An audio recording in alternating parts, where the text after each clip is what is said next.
بسم اللہ الرحمن الرحیم۔ السلام علیکم۔ حضرت امام سجاد علیہ السلام نے ارشاد فرمایا کہ جب حضرت نوح علیہ السلام کشتی بنا رہے تھے تو ایک مومنہ بوڑھی عورت روز اللہ کے نبی کے پاس اپنی گٹھلی لے کر آتی اور کہتی، اے اللہ کے نبی، کب کشتی روانہ ہوگی؟ حضرت نوح علیہ السلام فرماتے ہیں، ابھی دیر ہے۔ وہ عورت شام تک بیٹھی رہتی، پھر اٹھ کر چلی جاتی۔ ایک دن حضرت نوح علیہ السلام نے فرمایا کہ اے عورت، جب جانا ہوا تو تمہیں بتا دیا جائے گا۔ یہ عورت واپس چلے گئی اور انتظار کرنے لگی کہ کب نوح بلائیں گے۔ اس دوران عذاب آ گیا اور کشتی روانہ ہو گئی، لیکن حضرت نوح علیہ السلام نے اس عورت کو نہ بلایا۔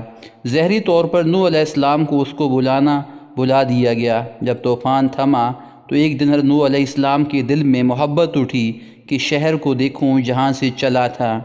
وہاں آئے اور قریب جا کر دیکھا تو ایک جھونپڑی میں دیا جل رہا تھا۔ حضرت نوح علیہ السلام یہ دیکھ کر چونک گئے کہ روح زمین پر کوئی ایسا گھر بھی ہے کہ اتنے عظیم طوفان کے بعد بھی جس میں چراغ جل رہا ہے۔ انہوں نے وہاں تکبیر بلند کی تو وہ عورت سامان لے کر آ گئی اور کہنے لگی، یا نبی اللہ، کیا کشتی تیار ہے؟ چلیں۔ حضرت نوح علیہ السلام نے حیرت سے اس کو دیکھا اور کہا، رکو بڑھیا، کیا تمہیں کچھ بھی پتہ نہیں چلا؟ وہ کہنے لگی، یا نبی اللہ، کیا نہیں پتہ چلا؟ کہاں اتنا بڑا سیلاب آیا، بارش آئی، تمہیں کچھ بھی پتہ نہیں چلا؟ بڑھیا کہنے لگی، یا نبی اللہ، بس ایک دن بادل گرجے تھے اور کچھ ہلکی سی پھوار پڑی تھی۔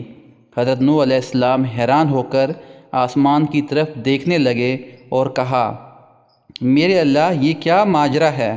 اللہ تعالیٰ نے حضرت نوح علیہ السلام پر وحی بھیجی کہ اے میرے پیارے نبی، اس عورت کے دل میں چونکہ تمہاری محبت تھی اور تم نے اسے پابند کر دیا تھا، اور چونکہ تمہارا اس سے وعدہ بھی تھا کہ نجات کی کشتی میں اسے لے جاؤ گے، تب جب کہ تم نے اپنا وہ وعدہ پورا نہیں کیا، لیکن اے نوح علیہ السلام، میں تو تمہارے وعدے کا ذمہ دار تھا، اس لیے میں نے اس بڑھیا تک عذاب پہنچنے ہی نہیں دیا۔